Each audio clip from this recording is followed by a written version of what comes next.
c'est l'un des seuls business où tu peux générer des milliers d'euros par mois en aidant des entrepreneurs à vendre sans créer de produits, sans stock ou sans publicité.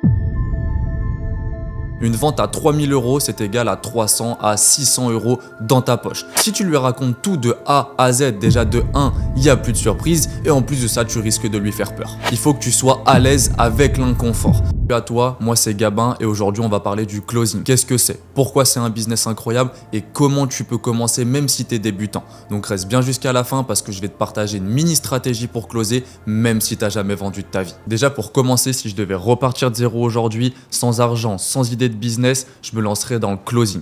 Pourquoi? Parce que c'est l'un des seuls business où tu peux générer des milliers d'euros par mois en aidant des entrepreneurs à vendre sans créer de produits, sans stock ou sans publicité. Donc la première partie de cette vidéo, c'est qu'est-ce que le closing? Le closing, c'est l'art de conclure une vente, mais pas n'importe laquelle. C'est une vente à haute valeur ajoutée, souvent par téléphone ou en visio. Tu travailles pour des infopreneurs, des coachs ou des agences ou même des formateurs qui vendent des services ou des programmes entre 1000 et 10 000 euros. Et ton rôle, c'est de récupérer les prospects chauds qui ont déjà montré un intérêt et toi, tu les accompagnes dans leur prise de décision. Ce n'est pas du démarchage, ce n'est pas du porte-à-porte, tu harcèles personne, c'est de la vente éthique. Donc tu poses les bonnes questions, tu écoutes, tu qualifies, tu comprends les besoins et tu proposes une solution. Maintenant que tu sais ce qu'est le closing, je vais t'expliquer pourquoi c'est le meilleur business. Le closing, déjà, il a énormément d'avantages et je vais t'en citer quelques-uns.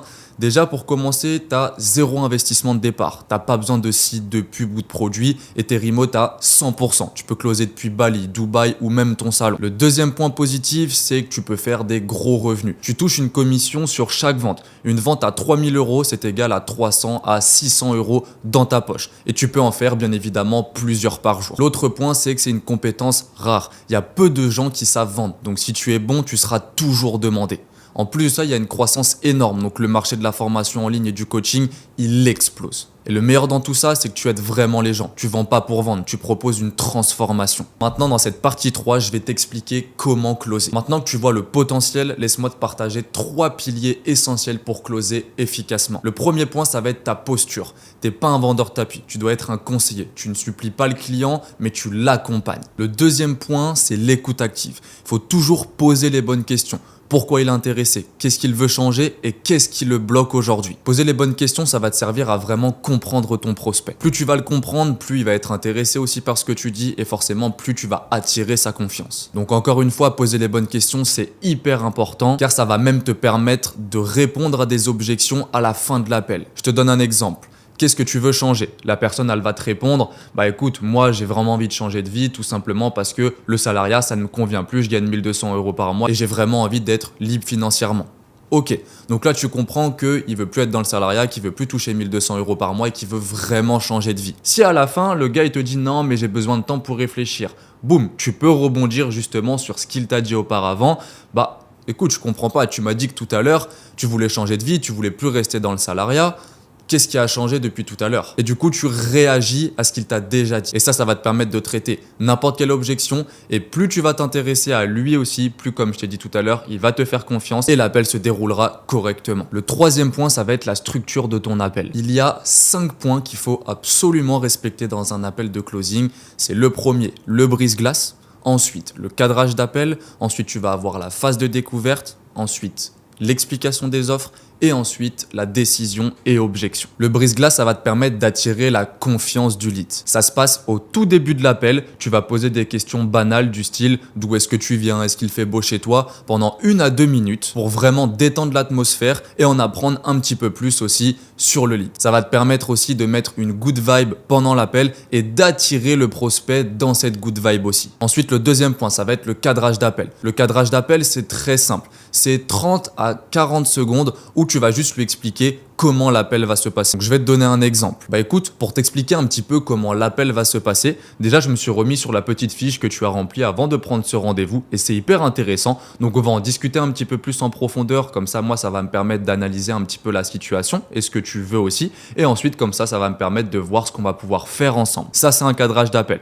Allez, 10 secondes, 15 secondes maximum, ça suffit. Ensuite, le troisième point, ça va être la phase de découverte. La phase de découverte, elle est hyper importante parce que c'est là où tu vas vas vraiment comprendre tous ses objectifs, pourquoi il veut se lancer dans le business, etc. Donc tu vas poser des questions pertinentes qui vont aider à closer justement. Je vais vous donner des exemples encore une fois. Quel est ton objectif ultime hors financier ?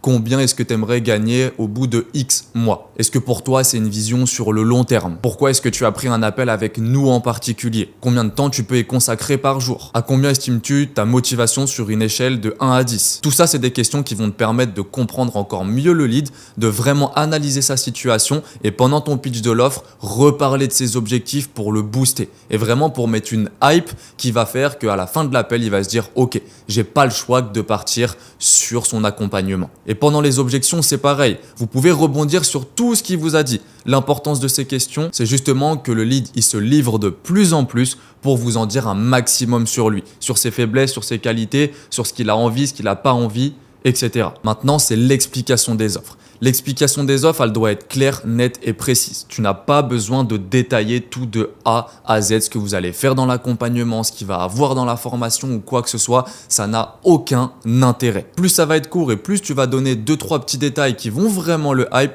moins il va poser de questions et plus il va se dire « Ok, ça c'est l'offre qu'il me faut ». Tout simplement parce que si tu lui racontes tout de A à Z, déjà de 1, il n'y a plus de surprise et en plus de ça, tu risques de lui faire peur. Et si tu fais peur au prospect ou s'il est en train de se dire que du coup ça va être trop difficile pour lui, il closera pas à la fin de l'appel.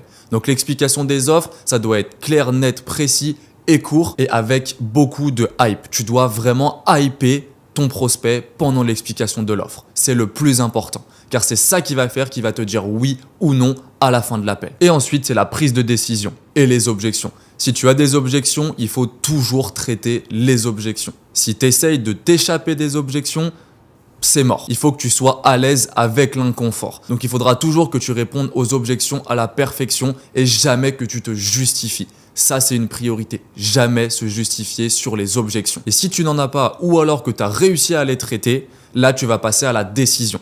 La décision, c'est tout simplement le moment où le lead va te dire oui ou non. Il y a juste une petite phase avant, c'est quand tu vas annoncer le prix de ton offre. Quand tu annonces le prix de ton offre, tu dois rien dire après. Tu laisses le prospect réfléchir et c'est lui qui va te donner sa réponse tout seul. Même s'il faut qu'il y ait un blanc de 1, 2, 3, même 10 secondes, tu ne parles plus, c'est hyper important. Et ensuite, c'est la décision. Soit oui et du coup tu passes au paiement, soit non et alors dans ce cas-là tu dois essayer de retraiter les objections et de comprendre le pourquoi il n'est pas capable de se lancer dès maintenant. Un point qui est très important aussi, c'est d'être humain, sincère et stratégique à la fois. Maintenant je vais te partager un exemple d'un call à moi, comme ça tu vas pouvoir comprendre en direct comment ça se passe. Écoute, ouais, nickel, je te remercie. En tout cas, j'ai bien tout compris. C'est nickel, franchement, c'est exactement ce que je recherche et ouais, franchement, c'est top. J'ai pas d'autres questions actuellement. Ok, de toute façon, ça va vraiment être un suivi global. On va t'accompagner de A à Z et le but, comme je t'ai dit tout à l'heure, c'est vraiment qu'on obtienne tous tes objectifs dont on a parlé tout à l'heure.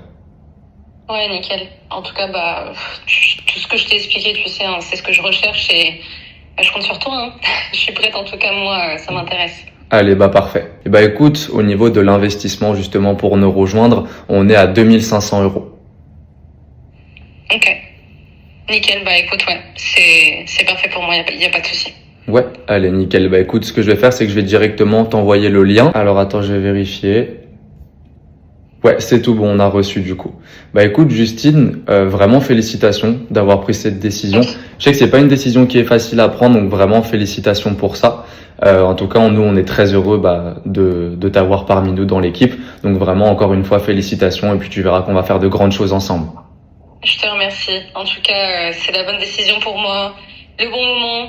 Donc, je suis trop contente et let's go. Je suis grave motivée. J'ai envie d'aller chercher les résultats. Je te remercie en tout cas. Voilà pourquoi je pense que le closing est l'un des meilleurs business aujourd'hui. T'as pas besoin d'être un loup de la vente. T'as besoin de comprendre les gens, de poser les bonnes questions et de proposer les bonnes solutions. Si ce que je viens de te partager t'a parlé, que tu veux en savoir plus sur comment te lancer concrètement, dis-le moi en commentaire. Et si tu veux que je fasse une vidéo complète sur les objections les plus courantes ou comment trouver tes premiers clients en closing, dis-le moi aussi en commentaire. Donc pense à t'abonner si ce n'est pas encore fait. J'ai plein de contenu à venir pour t'aider à changer ta vie grâce à des compétences concrètes et rentables. À très vite et d'ici là, n'oublie pas que closer, c'est aider et le closing, c'est le meilleur business de 2025.